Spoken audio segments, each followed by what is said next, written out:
So thank you, Dan, thank you, Zara, thank you, Eloisa, and all the team that have made this meeting happen. I'm really pleased to be here. As Dan said, my name's Henrietta Wilson. I have a background in researching armaments and arms limitations, and it's really exciting to be part of this work that SOAS and the Scrap team are doing.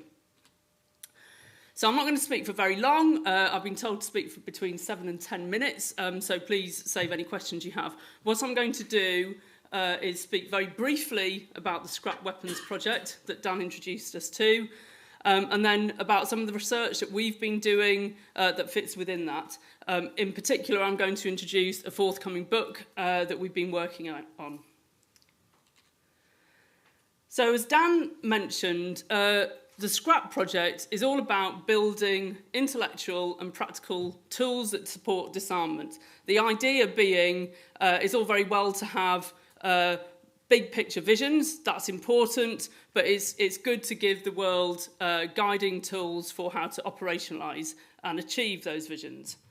Dan mentioned the Scrap Treaty, and he also mentioned that one element that we've been working on for a number of years is on treaty verification, the systems by which members of treaties build confidence that each other are not cheating on their commitments. And aligned with that, we've been looking at new forms of open source research, that is research that uses publicly available tools and information, and the extent to which these things can be part of a global weapons tracking service, and following on from that, questions around whether or how this could contribute to treaty verification. So we've had several outputs to this. Back in 2020, we had 7 webinars featuring open source research practitioners and really delving into the difference that digital tools are making to tracking and monitoring activities. Following that, we ran a series of interactive virtual cafes to build the community, the epistemic community of practitioners. There are recordings of the webinars on the Scrap website. There aren't any recordings of the cafes because they were all people in breakout rooms getting to know each other and considering specific questions that we set them. We also, as Dan mentioned, we've been trialling this idea of having a website that can be a portal to tracking tools worldwide. We've worked with the Worcester Polytechnic Institute over in America to design this. You can check that out on the internet. And coming up, most recent output that we've been working on is our book that's called Open Source Investigations in the Age of Google. It's due to be published later this year, early summer time.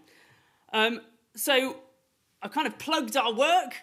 What I want to do now is kind of give you a bit more insight into what we've learned from these projects through introducing some of the core themes from the book. So it's been edited by me, Dan, and our colleague Ola Samuel, who used to be project assistant at Scrap.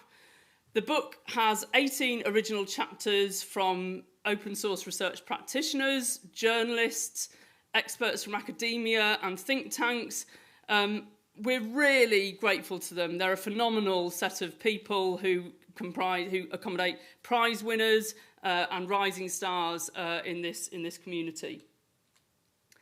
And between them, what they do is they outline different tools and techniques that they use for their open source investigations, ranging from people who use satellite imagery to watch the build-up of troops in Ukraine that Dan mentioned earlier, to people that are scraping online fora for evidence of violent extremism, to people who are using traditional media to get purchase on illegal proliferation.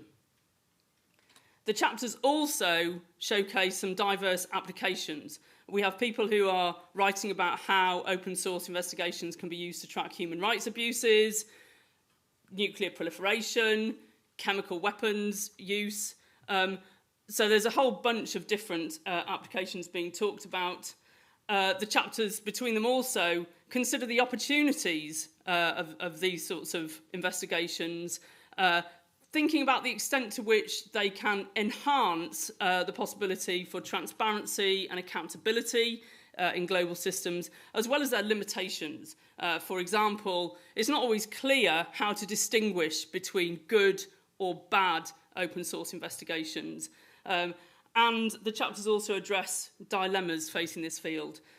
In particular, a really strong focus through the book is some of the ethical dilemmas that people face. How to keep practitioners safe, how to keep colleagues on the ground who are tweeting information in real time safe and not jeopardise them. And it's enormously difficult. So I hope I've given you a flavour. This is an enormously wide-ranging set of chapters. And so I wanted to say a bit about the rationale and vision that kind of underpinned this and why we designed it like this. And the first thing to say is that we have a strong belief that achieving human security is interconnected.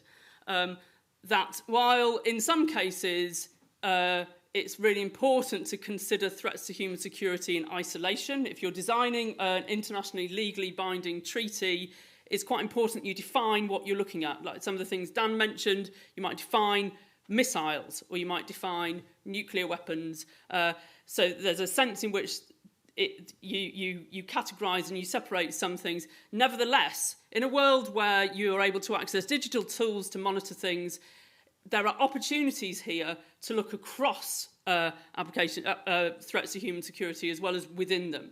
So, for example, in our interactive cafes and our webinars, we were firmly convinced to start with, and we became more so, that it makes sense to think about tracking weapons in the context of what the weapons are doing.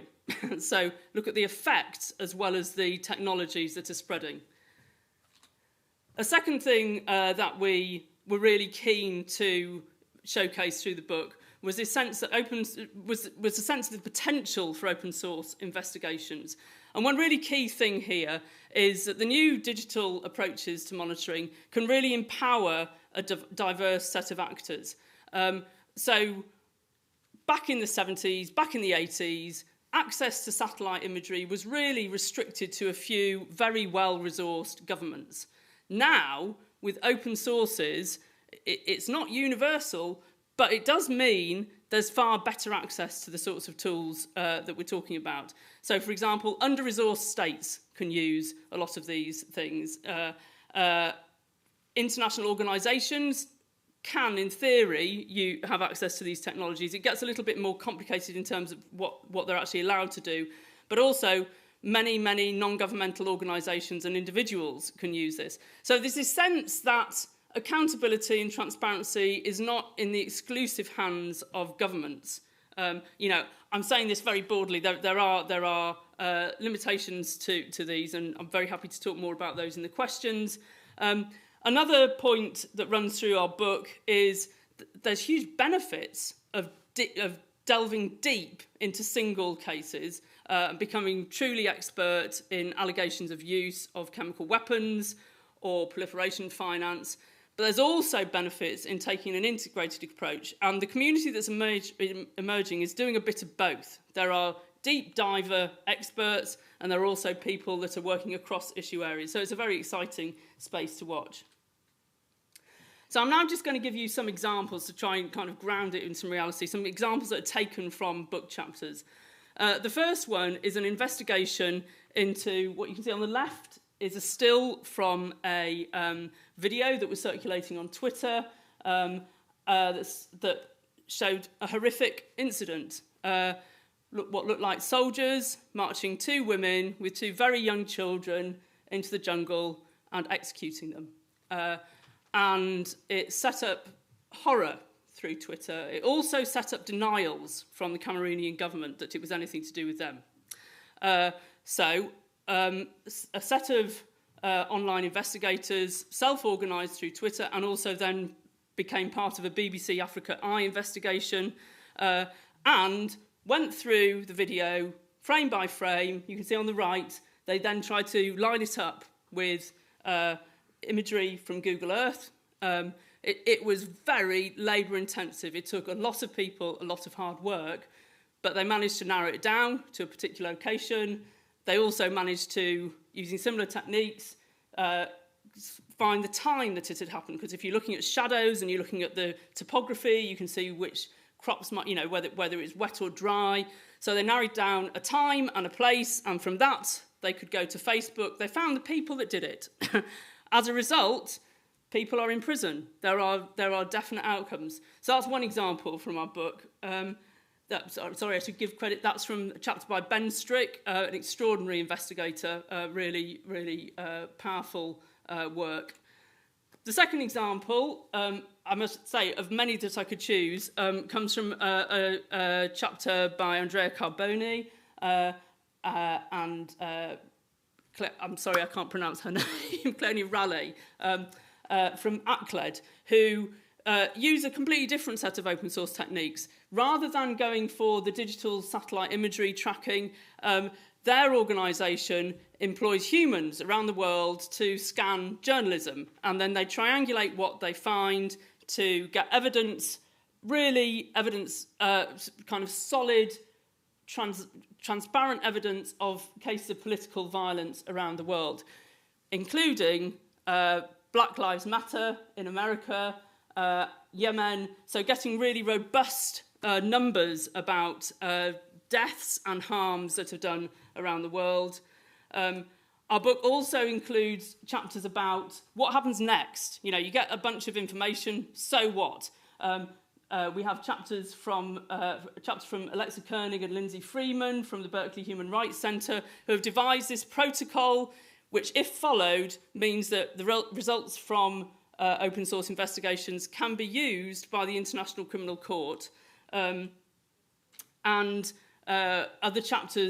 Several other chapters look at the way that open source research has really enabled decision-making by the Organisation for the Prohibition of Chemical Weapons. So this is not just finding stuff, publishing it. Investigations can really make a difference to decision-making.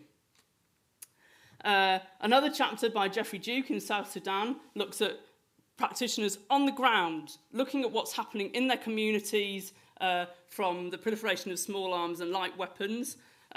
And at the other end of the spectrum, Hans Christensen and Matt Corder from the Federation for American Scientists have used the satellite-based open source investigations to reveal new Chinese missile silos. So what I wanted to do from giving this particular spread of examples was this sense of the possibilities for an integrated approach, that all of these people are doing something different, but all of them together give this very powerful sense of what's going on across the world, in the world of weapons. So I'm going to very briefly just kind of sum up with some reflections and conclusions. The first thing that I want to say that we're kind of motivated by in our team is that good decisions rely on accurate information. If you're a policymaker wanting to make good policies, if you're a lawyer wanting to present a good case, you need accurate information. And open source investigations are potentially really useful here. I don't think they're a complete panacea. I don't think we need to be romantic about their possibilities, but they definitely have potential to be used if they're carefully conducted. And in our book, it gives you a flavour of the state of play and the risks and the opportunities of this work. So thank you very much for listening, and we'll have questions later on, I think. Yeah, thank you. Good afternoon, everyone. It's really nice to see all of you. I'm Lucy. I've been asked to speak for 8 minutes, actually, about the special session on disarmament that Scrap's looking into convening, so that's what I'll be talking about today. In 2017, in a statement on the outcome of the final session of the open-ended working group on convening a 4th special session on disarmament, High Representative Azumi Nakamitsu said this: "The 3rd special session of the General Assembly devoted to disarmament, SSOD3, was convened nearly 30 years ago in 1988. Much has changed in the world since then." It's true. Much has changed in the world since then. The fall of the Berlin Wall, the end of the Cold War, the Chemical Weapons Convention, the invasion of Iraq 20 years ago next month, the ban on cluster munitions, the fall and then subsequent re-rise of Doctor Who, and most recently, Russia backing away from its New START commitments. I could go on. The world is, through some lenses, unrecognisable compared with that of the world of 1988. And yet, constant throughout all of this, from before the time of the 3 special sessions on disarmament, much of the framework for monitoring and enforcing arms control and disarmament remains identical. Let's take, for example, an old favourite, the Nuclear Non-Proliferation Treaty. Having entered into force in 1970, this treaty is literally old enough to be my dad. Its longevity, in the face of so much that has changed, is to be applauded. It survived the churn of new governments, seismic shifts in geopolitics, and it's lasted nearly twice the amount of time that Shakespeare's entire career did. But the Non-Proliferation Treaty, for all the good that it has done in the world, is grinding to a halt. One might argue that that halt has already happened. The UK announced an increase on the cap in its warheads by up to 40% in 2021, a decision which some senior academics have said would mark a stepping back from our NPT obligations. It certainly seems to me to violate both the spirit and the letter of NPT Article 6. We can't afford stagnation in this particular battle, even less backsliding. It is always absolutely necessary to remind those engaged in these debates that nuclear weapons have had and continue to have an outsized impact on Indigenous communities, people of colour and women, and that a Red Cross study showed that even a limited nuclear war could lead, in quotation marks, a limited nuclear war could lead to massive global cooling, with a resultant famine killing up to 1 billion people. And it's not hypothetical either. This isn't something that might happen. It's not even something which did happen in 1945 and then stopped happening.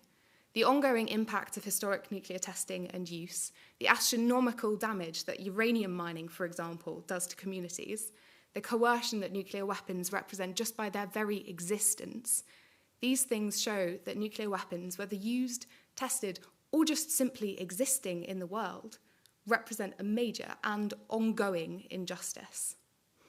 The myth that nuclear weapons have kept the peace is only true if you look at the world through the narrow lens of a Western, white, rich man. And just as nuclear weapons haven't kept a just and meaningful peace, it also cannot be claimed that the NPT has been wholly successful in this either, given the lack of deep, just, and meaningful peace since its inception. That said, I understand the attachment to a treaty which has had such historic success and longevity as the NPT. It's an important pillar of the disarmament and non-proliferation establishment for a whole host of reasons. And of course, the role of the NPT is not just a sort of nebulous agenda for creating meaningful peace, but instead has quite a specific role in stopping the proliferation of a certain kind of weapon. But that just proves that we need to go further. Go beyond the old treaties and build something new if we are serious about creating peace. The good news is that there are new ways of thinking about disarmament which bring the vigour of a new generation, a new modality of thinking, and indeed a new world with its modern and different demands on disarmament. One example is the Treaty on the Prohibition of Nuclear Weapons, a personal favourite of mine, which takes forward the Article 6 obligations of the Non-Proliferation Treaty, existing, in my view, perfectly compatibly with it. And Scrap's proposal for a special session on disarmament likewise present a framework for states to engage with disarmament outside the baggage of any one particular treaty. It provides the potential for a fresh start, a way to begin to unlock the deadlock on existing mechanisms we have for arms control and disarmament, such as the NPT. And not to make it all about me, but something else that's happened since the third special session in 1988 is my birth. I was born in 1998, well after the end of the Cold War, and when I talk to my peers, some of whom are here today, who are engaged in disarmament issues, I can feel the frustration simmering at the regimes which we have inherited for dealing with weapons of mass destruction of all kinds, and nuclear weapons in particular. I do not remember the Cold War, and I do not want my understanding of the possibilities of a more peaceful world to be strangled by its paradigms, including a belief that the NPT is somehow the best we can get. More than half of the world's population has been born since the third special session on disarmament, and yet, while 50% of the world's population is under the age of 30, only 2.6% of parliamentarians are in that age bracket. It is no surprise to me that disarmament is gaining popularity amongst those of my age, but we are not represented in decision-making spaces, and respected as well, which often means that the modes of thinking get stuck in the past. This is another reason that the special session on disarmament is exciting to me. A special session has not been convened since the Cold War, but in this particular case, without decades of back and forth stagnation, that provides an opportunity. The mechanism could be renewing, acting beyond Cold War mentalities and allowing genuinely open, creative thinking, bringing in young and diverse voices. Now, of course, if a special session is convened, the work will only just be beginning to ensure that this space is productive, representative, and creative, and that it centres the voices of those most affected by disarmament issues. But it can be ours to create. Much has changed in the world since 1988, and much has changed once more since 2017 when Izumi Nakamitsu said those words. We are here today on the first anniversary of the Russian invasion of Ukraine. I do not think that the fallacy that nuclear weapons, indeed the existing arms control agreements, including the NPT, keep the peace, will be of any great comfort to those facing the destructions of their home and families. We must find a way forward which can create a genuine, lasting, and creative peace. When I talk to my peers in this space, there is creativity and there is willpower to break out of the stagnation of the old regimes and into something new. Perhaps a special session on disarmament could be the starting place for that. The world today looks and feels very different to the world of 1988. I've limited my comments mostly to talking about the nuclear regime, but one could equally well have made this intervention on the arms trade, on biological weapons, chemical weapons, cluster munitions. And one of the great things about a special session on disarmament is that it could shift the conversation away from this fragmented approach to eliminating and controlling different weapons types to a more holistic and practical proposal. It's not that a special session on disarmament proposes to throw out everything that's happened over the last 50 years or more, and I'm certainly not proposing that either. But it is vital that we create some spaces where we can go beyond the treaties, frameworks, and mindsets which have characterised non-proliferation and disarmament matters for so long, frameworks which are now demonstrably starting to fail. A special session on disarmament cannot come soon enough to create a new space for discussion and diplomacy beyond what we have come to think of as the same old forums. We must think more widely, make creative links, bring in more and new voices. Disarmament is urgent. We cannot wait for more NPT failed RevCons. I hope you will join me and Scrap in calling for a fourth special session on disarmament at the earliest possible moment. And if you're interested in how to do that, talk to Dan after the session. I'm Martin Butcher. I am Oxfam's policy advisor on arms conflict and international humanitarian law. I joined Oxfam in 2010 as part of a large team working on the negotiation of the Arms Trade Treaty and have continued in similar issues ever since. Oxfam campaigns for in Yemen for an end to the conflict and for an inclusive peace agreement that takes into account the needs of the whole population, and in particular the most vulnerable, women, youth, and wider groups in civil society. I've been asked to talk about a report that I've just published with Oxfam, Arming Conflict, or Fueling Conflict, the human impact of the war in Yemen.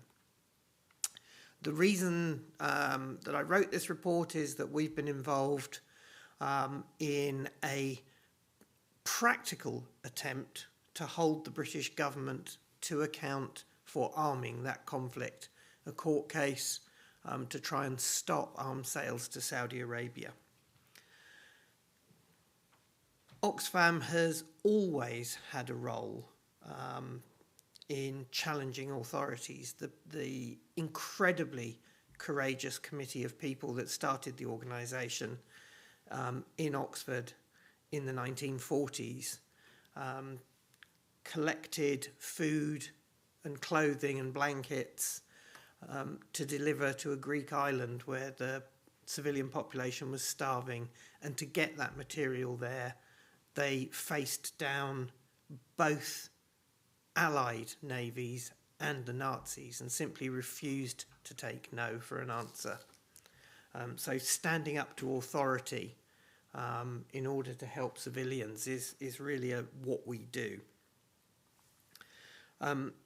We also have a strong belief in the role of international law in bringing about a reduction in human harm in conflict.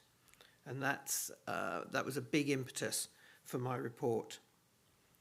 That has also been reflected over nearly 30 years now in Oxfam's support for different disarmament agreements.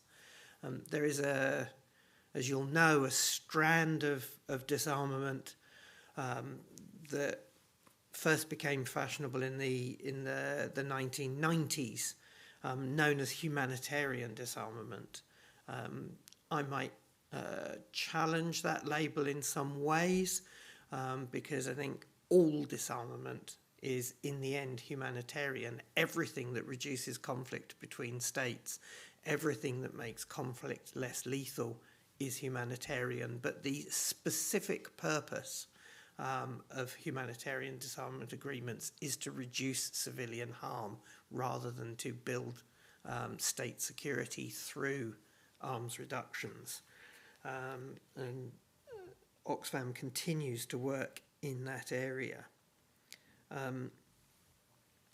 We base our work in the successfully adopted Arms Trade Treaty, an agreement which, to put it simply, says that the profits of the arms industry must be subordinated to human rights and international humanitarian law, that there are limits beyond which countries and arms traders must not go.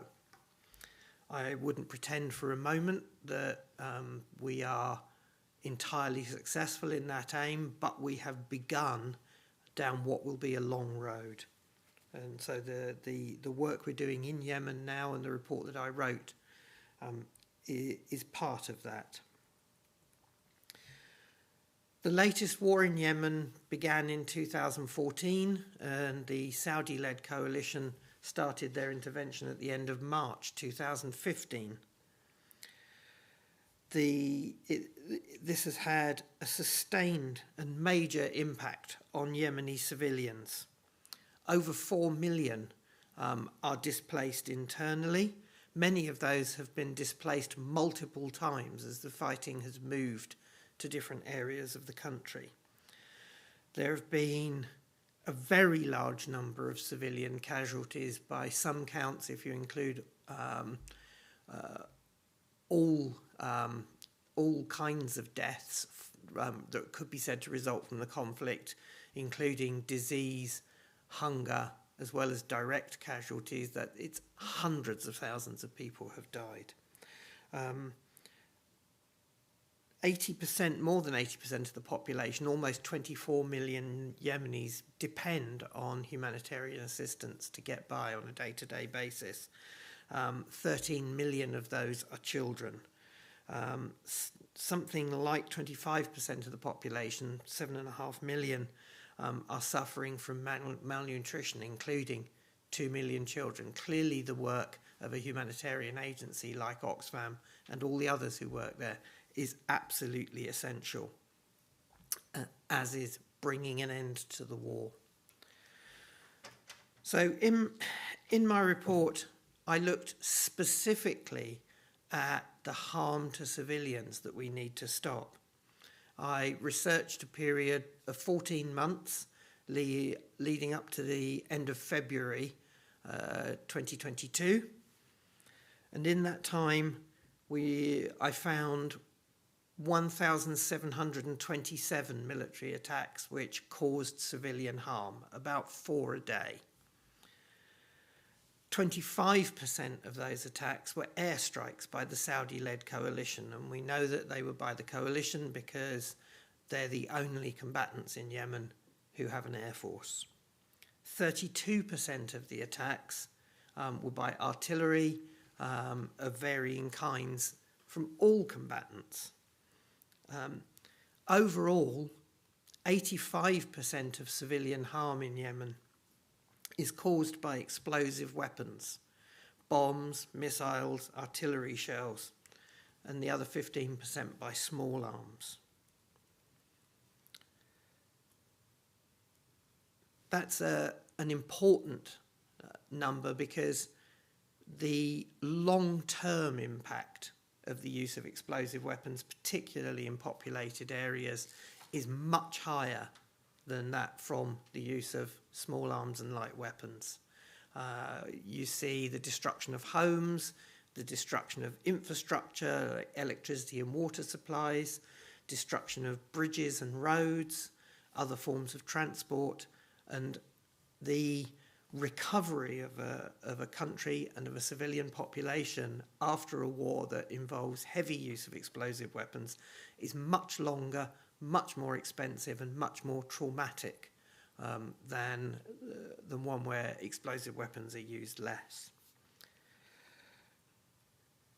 22% of attacks involved the displacement of civilians, 760 incidents in 14 months where people were driven from their homes or their place of safety.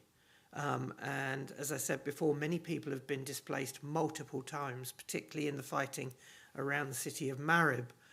We've seen multiple attacks on camps for internally displaced people, and people being driven from one place they thought was safe to another, and then to another. The population of Marib has gone up from less than 1 million to way over 3 million because people fled there from other areas of Yemen, and then the fighting came to Marib.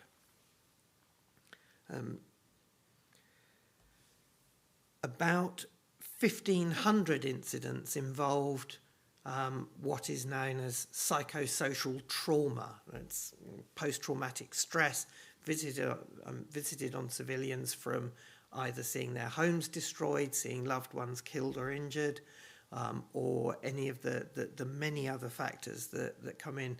And this is something which also has a very long-term effect. That trauma stays with people for a lifetime. And it's a sad fact that a population that has been traumatized by violence in this way is more likely in the future to resort to violence to solve political problems later on.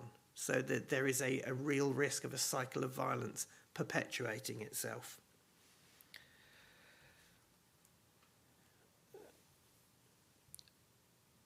Another factor which has caused terrible damage to the civilian population is that many attacks, hundreds in the period I looked at, restrict the freedom of movement of civilians or the freedom of assembly of civilians. And this manifests itself in many ways. There was one attack that I looked at of people watching a football match and missiles fired into the crowd from outside the stadium. But it also means attacks on markets, on mosques, on schools, people unable to go about their daily lives because of the war. And again, this is part of what contributes to the psychosocial trauma that we talked about, but it has wider effects in society as well. About 15 attacks a month in the period studied were made on farms, and there's a particularly nasty example of modern warfare. A lot of landmines have been planted, a lot of cluster munitions have been used, and since the truce began about almost a year ago in Yemen, fighting has died down, and direct civilian deaths from the use of the immediate use of weapons has gone down about 20%. The fighting hasn't stopped, but it's lessened. But as people have tried to resume their normal daily lives, deaths from landmines, cluster munitions, and unexploded ordnance have gone up dramatically. And a country which is in desperate need of bringing back food production even, has been unable to recover in that way.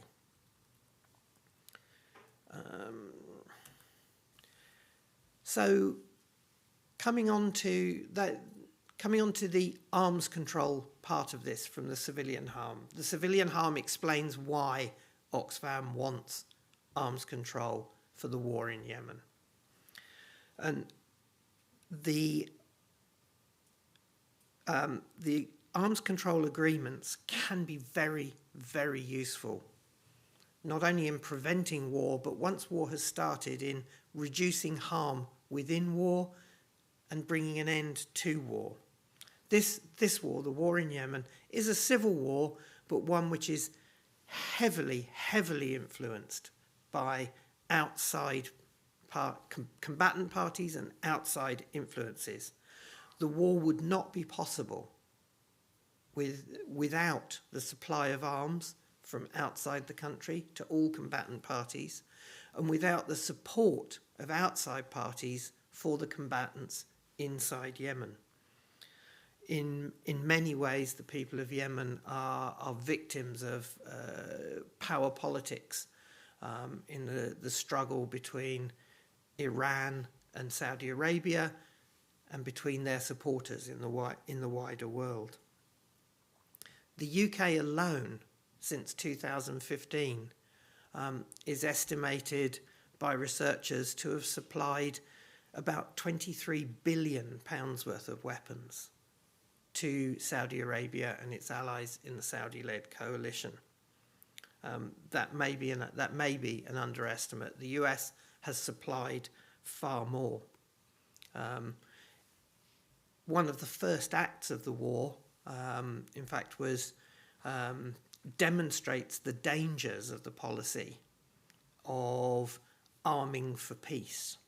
The US government, prior to 2014, had given about $500 million worth of high-tech military equipment to the Yemeni armed forces, in an attempt to fight Al-Qaeda in the Arabian Peninsula. As the war began, most of the army units that had been given that equipment defected from the government to the Houthi rebels. And ironically, the Houthi success in the first months of the war in capturing large parts of Yemen was because of US weapons that had been sold for an entirely different purpose. The subsequent arming of both sides from outside has kept the war going and intensified it.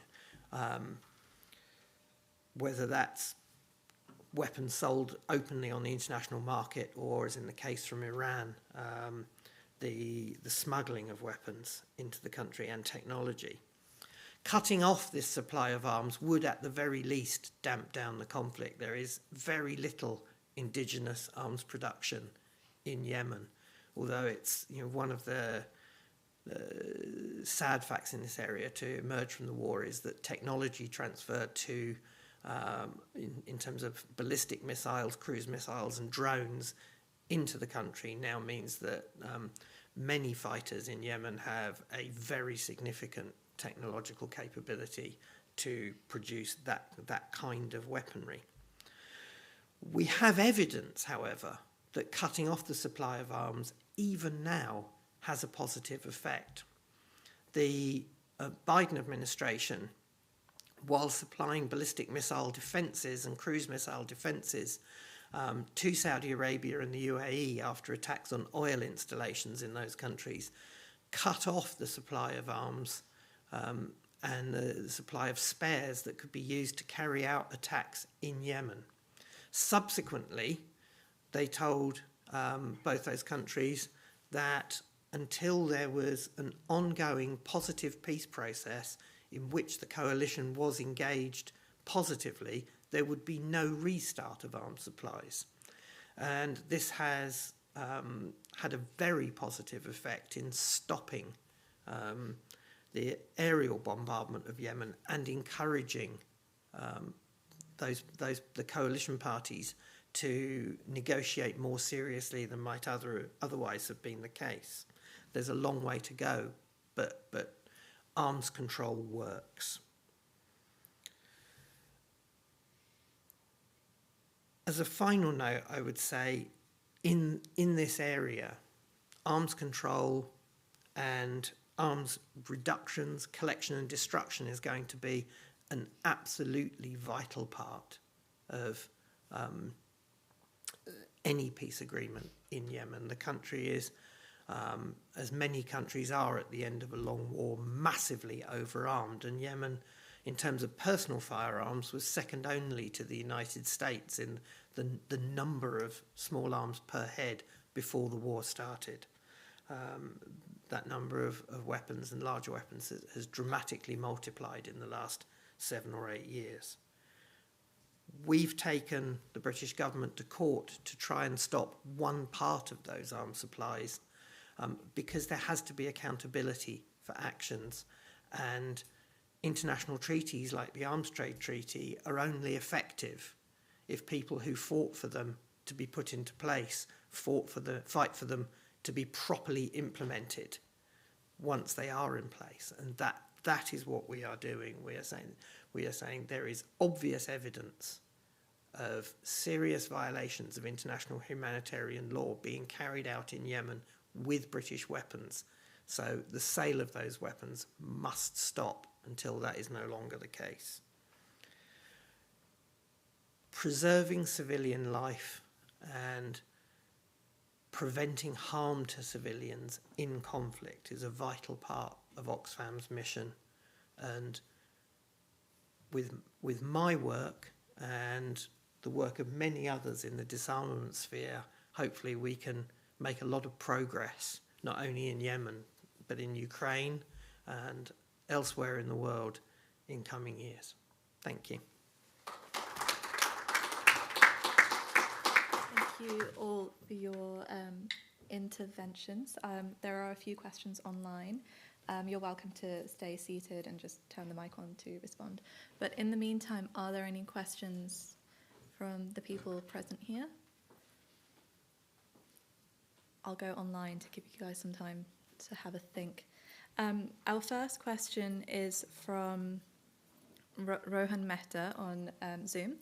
And the question is, what will be the response since Russia has suspended their participation in the New START treaty with America?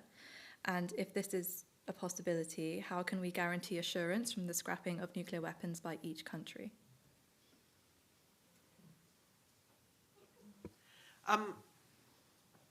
Yeah, the Russian suspension of implementation of New START is both deeply regrettable and entirely unsurprising. And Dan talked before about, as did Lucy, about 20 years in which a whole infrastructure of arms control, disarmament and non-proliferation that had been put in place during the Cold War has been swept away. But at the same time, this is exactly the point at which we need to engage in rebuilding that infrastructure and building a new infrastructure for the new world in which we're living, and in some ways a more complicated world because we have to pay much more account to China than was done during the Cold War. We need to engage seriously at unofficial track 2 levels and in official conversations about measures that as I just spoke about in the case of Yemen, but in Ukraine, in the wider world, make us much safer. Dan pointed out that the INF Treaty has gone, but it's gone recently, so those arms have not been brought back, and that has meant that thousands of missiles that could have been fired at Ukraine are not there. So it's even at the height of the Cold War, even at the worst moments of the Cold War, we were able in various ways to keep talking across those divides, and that's just the only way to carry on, really. Would anybody else like to chip in, or shall I go to the next question? I'll say a couple of words. Okay. Thanks, Sarah. I mean, yes, you've given a really useful intervention on that, Martin, and I think building on what Lucy said and what Dan said, there's a sense to which starting from thinking about Ukraine is a really difficult starting point, because it's not clear where the solution will come from. And of course, in that context, armaments seem an essential part of security. But I think with a broader sweep of history, there's a sense of, at those times, that's exactly the point when you should be thinking about options, so that as and when the world might be receptive to hear them, you have things that are ready to be considered. And drawing on the past is one way to do that, and that's Scrap's way, and also having new voices, thinking about new ways and disrupting tired thinking. I think there are some green shoots of optimism. Yeah, thank you. Thank you so much. There is another question from Sumit Kumar, who asked, is it not a conflicting situation where on one side we are discussing disarmament and weapons transparency, but on the other, NATO and Western-centric powers are providing weapons to Ukraine in a fight with Russia, but not doing enough to stop this war? I think this could also apply to the case of Yemen, if Martin would like to speak on that. And an additional part to that question is, do you think Western nations ever feel guilty or conflicted about having developed nuclear weapons, because it's a genie that won't go back in its lamp?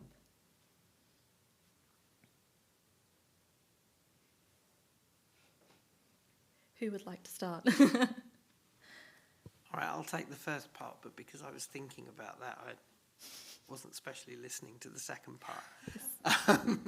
So we might need a reminder. The first part,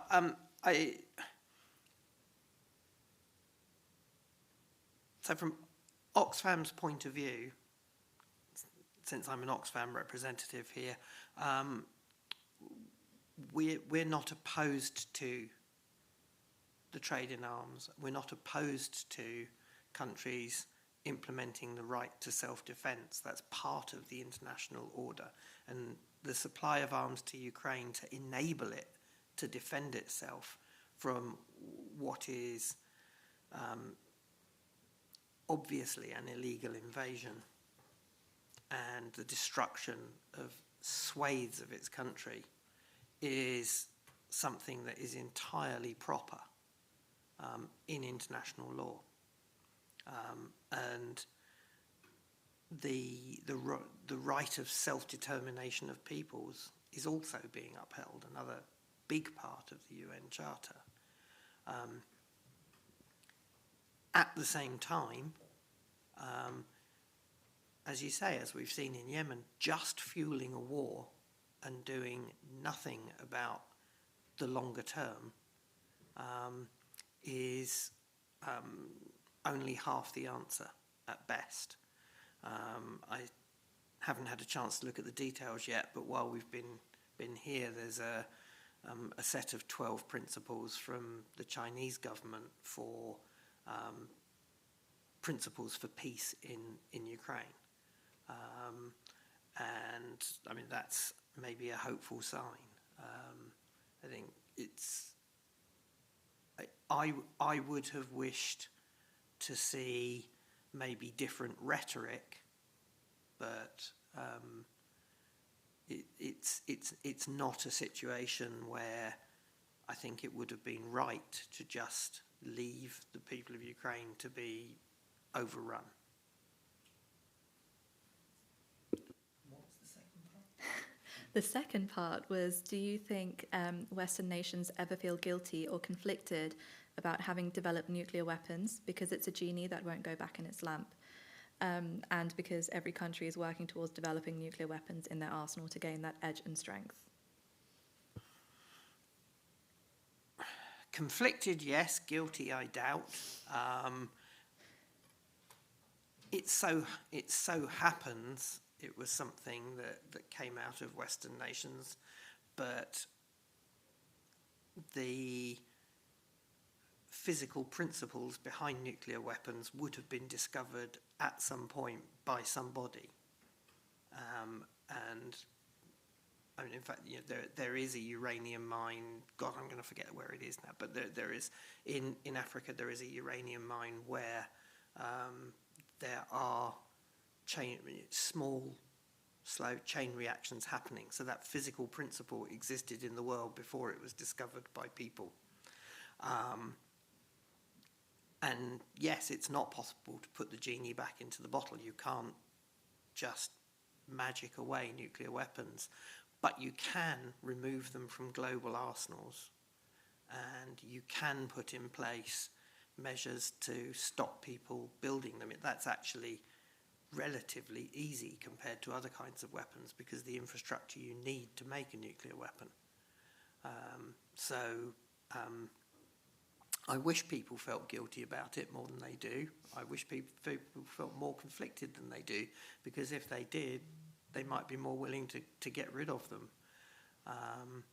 But hopefully that's a path we will get back on, and it's my generation has tried and failed, and Lucy is doing an absolutely marvellous job of leading the way now. Yeah, I'd quite like to quickly come in on that. The phrasing, do Western states feel guilty, is really interesting because it sort of depends what we mean by states, in that can a state feel guilt? That's quite a kind of inherently human emotion. But I think what that speaks to is in this country, in the UK, we have the enormous privilege of living in a democracy, which means that if enough people in that democracy, I mean, theoretically, it means that if enough people in that democracy feel guilt about possessing nuclear weapons, that should cascade upwards and lead to change. And that's what makes me feel hopeful. And I think when we're talking about whether states feel guilty, to some extent, I mean, everybody here is responsible for that. And so if you feel guilty, then spread that. I think that leads on to the next question very well, which is specifically for you. It's from Jan, and they ask, how can international disarmament communities engage with the voices of young people more? What do you think are the most important ways right now of supporting the youth ready to work for disarmament and contribute to peace efforts? What an excellent question. I see my colleague Jake, sorry Jake to call you out, is just coming down the stairs. But Jake and I work together on a project called Youth for the Treaty on the Prohibition of Nuclear Weapons. It's this kind of youth-led, youth-run space which works towards platforming young voices in disarmament spaces. And I think that kind of project where young people are leading and young people are able to feed into the global conversation, but also not be limited by the thinking that has come before, are really important. And so one really practical thing that you can do if you want to support young people's voices in disarmament is fund young people, pay young people to think, and pay young people to do the work that historically young people have not been invited to do. So that's a really practical thing that we can do. More nebulously, it's important to be platforming young voices, so it's really great to be in a space like this where there are lots of young people around, and I mean, we're at a university and there's some really amazing young researchers that I think we're going to hear from in a minute who are doing really great work. So platforming is another really important thing. And also kind of being open to new ways of thinking. And yeah, I would say that they're kind of key principles, but also really remembering, sorry, this is quite a rambling answer, but really remembering that being a young person is often, by its nature, more precarious than other states of being. For example, young people are more likely to be in insecure housing, they're more likely to be in insecure work and be underpaid for their labour or not be paid at all for their labour. And so bearing those things in mind when you engage with young people, bearing in mind that bandwidth is difficult, especially when there are so many other existential issues that are competing for people's time, climate change being the key one. And so being open, but also being ready to meaningfully fund and think about new ways of thinking, I think they're the really key things. Anyone else want to come in on that? Thank you so much. Before we wrap up, are there any questions from the room? Yes, back.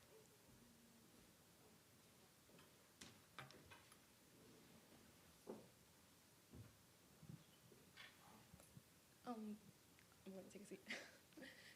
Thank you so much. I think it was such a great learning experience hearing you all, and also to know about all the great work that you all are doing, especially with the verification, and I think the capacity building for governments or think tanks. I actually wanted to comment a bit on the very title for today's conference. It says, "Today's era must not be a war." And I think even though the Financial Times and the likes of those newspapers take this very literally, I would rather have to say that these are just empty words, but it's rather hypocritical of someone like Prime Minister Modi to even say these words. And that's that's rather because him and like the likes of his predecessors in India have a very violent strategy policy in Kashmir, which is the world's largest, most militarized zone.